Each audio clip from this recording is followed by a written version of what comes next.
Is it time to reveal your real magic and become seen, known, and valued? Welcome if you're joining us here. This is the Visionary Voices Deep Dive, and today we are talking about who am I? Who am I? So dealing with imposter syndrome. Hi, I'm Rena Aiken. If we haven't met before, nice to meet you. And why is this an important topic? This is one of the questions that I ask people who join my Facebook group, Visibility for Visionary Leaders. What is your number one visibility challenge that stops you from sharing your message and getting your word out there? And this sense of, who am I to bring this work is something that comes up so often. It's a really common answer to the question.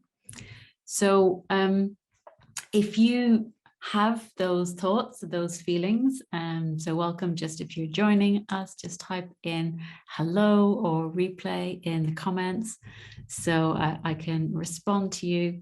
I love to answer your questions and just respond.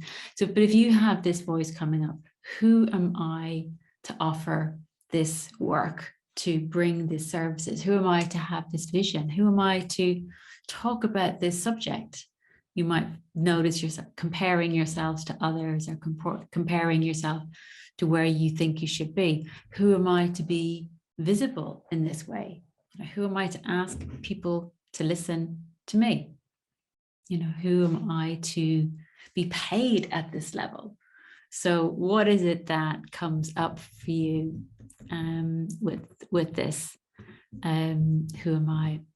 And if you often have thoughts of, I just got lucky, when you have success, or I don't really belong here, everybody else is up there and I'm down here, or they're going to find out that I'm a fraud, or that I don't really know what I'm doing, or I'm not the expert that they think they am, or it was nothing, or it was just, it wasn't perfect. I can see all the things that went wrong. So if you have that coming up a lot and you notice that it holds you back from your visibility, that those voices get in the way of you putting yourself out there, or of celebrating your success and really owning what you're bringing. You might be one of the 70% of people who suffer from imposter syndrome. So it's quite a lot. It's so what I'm going to be talking you through today is a little bit more about what is the imposter syndrome and why does it matter, and exploring this question of who am I? It's a very juicy question. Who am I? From a whole new angle.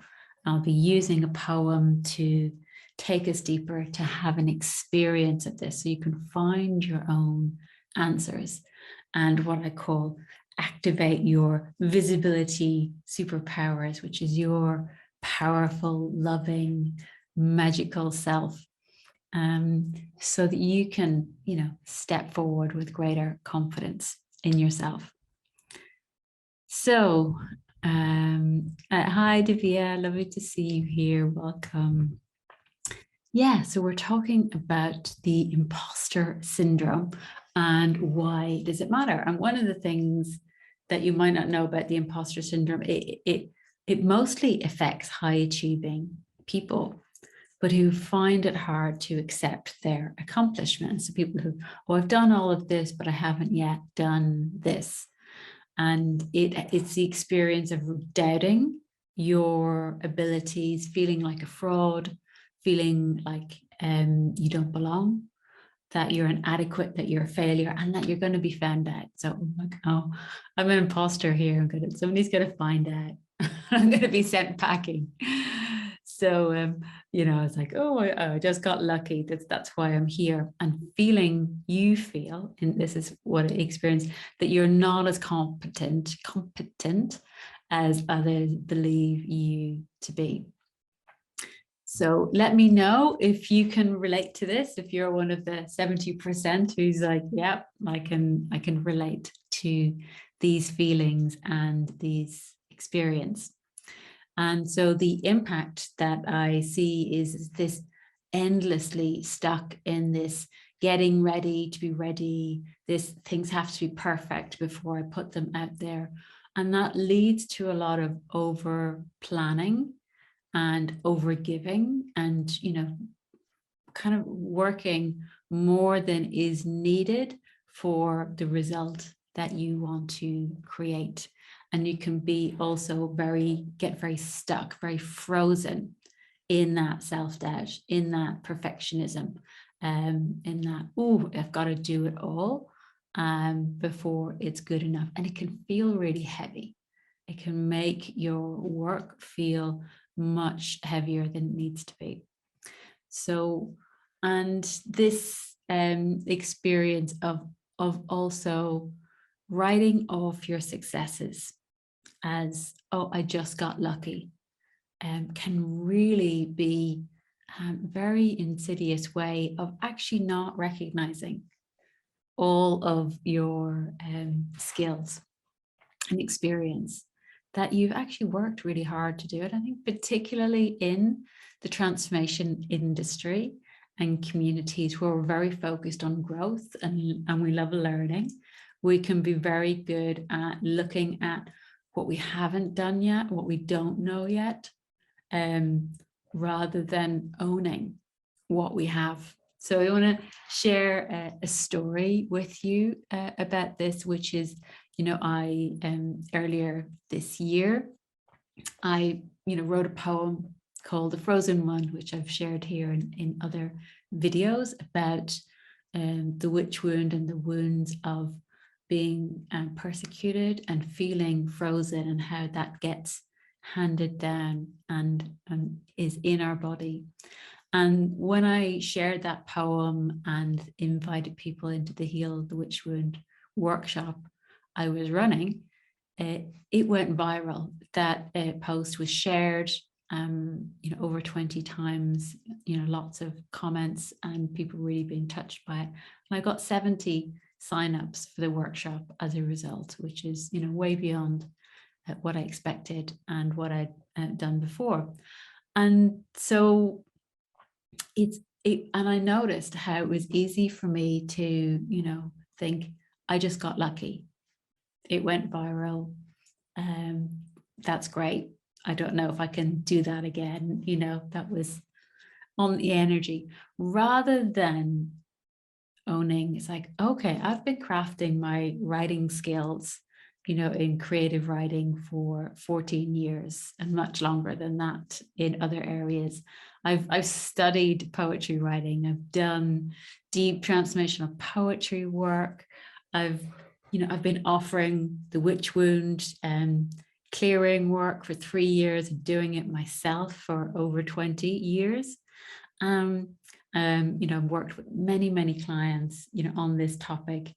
And I often write posts that get shared, that touch people deeply. And I have also invested a lot of time and energy and money in learning how to follow the energy, be in season, and have an intuitive approach rather than doing things from my head. So for me to kind of say, actually, there's reasons behind my success rather than I just got lucky. It's really powerful. It's like this is who I am. So what's your experience? Let me know in the chat, where do you discount the value of what you offer and what you have worked hard to develop as luck, as nothing, as easy, as not as good as somebody else, not as good as it could be? Where do you discount your success with this? So post in the comments and let me know what your experience is with this. And I saw a quote from Maya Angelou I've written 11 books, but each time I think, uh-oh, they're going to find out now. They run a game on everyone and they're going to find me out. And it must be an old quote, because she actually has 18 best-selling books. So, you know, it doesn't matter what your success levels are. This feeling of the imposter syndrome can still come up and still be there. So now I'd love to invite you into a little mini poetry experience here to begin to explore the energy of the question, who am I, from another angle. And I'm going to bring in a very powerful poem by Marianne Williamson from her book, Powerful Beyond Measure. I'm sure you know it. So with this poetry experience, just let the words wash over you. Just breathe your awareness down into your body. If you're in a place where it's safe to do so, you might want to go inside and just feel what's stirring in you as these words touch you.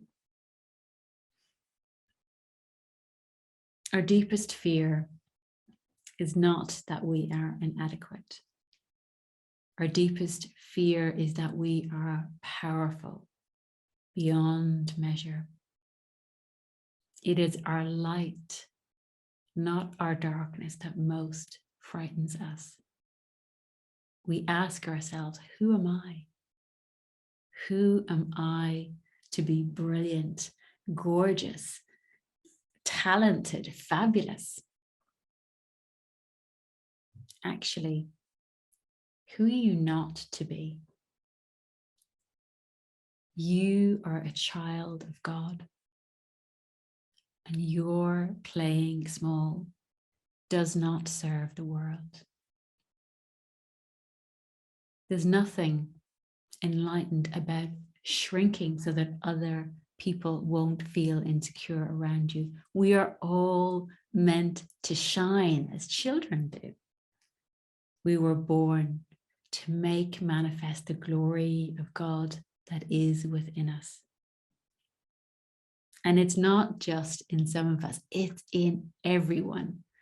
And as we let our own light shine, we unconsciously give others permission to do the same. As we are liberated from our own fear, our presence automatically liberates others. So as we reframe this question of who am I, you know, and just let that, I'm going to energy sink in, and we're going to come back to this poem again after we've explored this reframed question of who am I. Because one of the things I see with people who are like me, very committed to transformation and you know, growing your level of consciousness, that we tend to see it as our stuff, as something wrong that we're fixing, rather than we are okay and we are growing into mastery. So, and what that happens is, if you are a musician or an artist and you do your 10,000 hours of practice or whatever it is to develop your skill and your gift, you know, so that you can be seen in a museum, you can perform on stage, you know, you really, you know, and that is seen as mastery. And in the transformation industry, we just kind of, oh, I've got all the stuff that's wrong with me and I'm ashamed of it and I'm cleaning it up so I can be normal. And it's a very old perspective, rather than actually, I am becoming a master of transformation, and I am going to value those 10,000 hours and that commitment that I've got as something that's really valuable. So I'd love to, you know, how many years have you been engaged in deep personal work to clear your blocks of patterns? I know for me, you know, I've been doing this for nearly 30 years. I began doing my personal work when I had, burnout, breakdown at age 23. And, by the time I was 27, I was really committed to this path and did a lot of deep transformation, and I'm still very committed and do the work as it comes up. So that's one, in terms of who am I, what's the expertise, that you bring and the deep work that you do. And then there's training, who am I to be putting myself out there and being visible? How many trainings and certifications have you done? How much money, how much time, how much energy have you invested in growing your skills, in growing your inner knowing, in doing deep clearing work? So, I know for me, I've probably easily invested over 100,000 at this stage. Over this 30 years, I've got 2 coaching qualifications. I've done 6 years of poetry, transformation work. I've done endless business training and marketing training and sales, money mindset and writing, facilitating groups, coaching. So, what's that for you? How many trainings and certifications have you done? When this question comes up of who am I, it's like, respond with, I'm somebody who's, who knows what they're talking about and has really invested in this. And so these are the practical answers to who am I when you're doubting your competence and your confidence, is to remind yourself, actually, I have done a lot of inner work and skills-based work. And then the other part of this is who you are uniquely. Who you are uniquely. I remember somebody on a call with me was asking me, we were talking about doing some coaching, and she said, why should I work with you, as opposed to somebody else? And it was a beautiful question. It was from her heart. And it really prompted me to go, good question. What would I respond to this? And what I really felt into was, because I walked this path, I know this territory. If anybody can help people overcome visibility challenges, it's me, because it was such a huge, huge challenge for me. And also because I've been doing it and engaged with this challenge for myself for so long, I know the shortcuts. I know what works and what doesn't. I know how to shift the energy rather than push. And, I knew that I can guide you, I can hold a deep transformation space and walk you through that path. I'm not afraid of the shadows, the darkness, the resistance. I won't judge you. I can create safety because I've done my own work. So, if somebody was to ask you that from the heart, why should I work with you? What are the qualities that you bring that make you unique and special and so valuable with what you do? And they may even have been the ones that you have been judging yourself for or hiding. It's like, oh, I have so much stuff that I've got to do, for the very thing that gives you such wisdom and power. So, put that in the comments as well, in terms of where have you been hiding or judging yourself for the thing that gives you the wisdom and the power that you have. So I'd love to hear your responses to this. And then the last part of this, response to who am I is who are you? Who am I in my beingness? What are the essence qualities that you bring when you're not doing anything at all? In my magnetic presence program, we one of the exercises that we do a number of times in a number of different ways is get people to stand in front of the group for a minute of silence, and for the other participants to just receive who you're being when you don't do anything. You just stand there open, and they feed back what they receive. from your presence when you're not doing anything. And so what are your deep essence qualities? So for me, I've come to learn that for me, one of them is depth, sharing from depth, writing from depth. I love going into the deep places. That's kind of who I am. So who am I to be doing deep work? It's like, depth is my essence. That's where I naturally go. I bring clarity, I'm intuitive, I'm sensitive, I'm a safe space holder. What is that for you? What are your essential qualities that everyone sees and tells you consistently that they receive from you?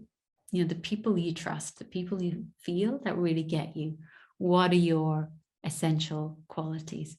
So put that in the comments as well. And I know recently I did an exercise to get feedback from people, 360-degree feedback exercise from people I trusted. And I was surprised by how consistent the responses I got from these different people. Are very consistent as to what they could see in me, and including my weaknesses as well. So they're all kind of saying, yeah, you could all grow in this area. It's like, okay. So it was beautiful. So people really do see us, and we do have a beingness that's tangible and that's valuable. So in terms of who you are. So I'm just going to share this poem with you again. So we have an experience of going even deeper. And this time I want you to really feel into, your beingness. What is it that you are bringing? When this kind of like, who am I? What's your response? So just breathe and feel, it percolate. Our deepest fear is not that we are inadequate. Our deepest fear is that we are powerful beyond measure. It is our light, not our darkness, that most frightens us. We ask ourselves, who am I to be brilliant, gorgeous, talented, fabulous? Actually, who are you not to be? You are a child of God. Your playing small does not serve the world. There's nothing enlightened about shrinking so that other people won't feel insecure around you. We are all meant to shine as children do. It's not, we were born to make manifest the glory of God that is within us. And it's not just in some of us, it's in everyone. As we let our own light shine, we unconsciously give others permission to do the same. As we are liberated from our fears, our presence automatically liberates others. So beautiful, Joanne. I bring enthusiasm, connectivity, love, and joy. Beautiful. So that's the final question I've got for you. Is like, when this question of who am I comes up, it's like, I am the one who, as Joanne says, I am the one who brings enthusiasm, connectivity, love, and joy, which is so true. So true for you, Joanne. So who am I? Answer this question. Who am I? I am the one who holds space for others. I am the one who sees others deeply. I am the one who brings wisdom, who brings joy, who brings playfulness, who brings possibility. I am the one who infects people with joy, with movement, with embodiment. I am the compassionate one. I am the cosmic connector, starseed. I am the nature child, tree lover. I am the one who activates courage, who inspires and motivates others. I am the one who helps people understand and accept themselves. So what is that for you? Who am I? I am the one who. So share that in the comments. And I hope this has been a really powerful reframe and that you can continue to draw on the answers that you got today. So when you need them, when those imposter syndrome voices of doubt and who am I come up with, you have this other voice. This is who am I? I am the one who, which is an antidote to deal with the imposter syndrome. So you can show up and reveal your magic and share your wisdom. So let me know, what are your takeaways? What are you taking away from this conversation? And leave a comment, and I hope to see you again soon. Bye for now.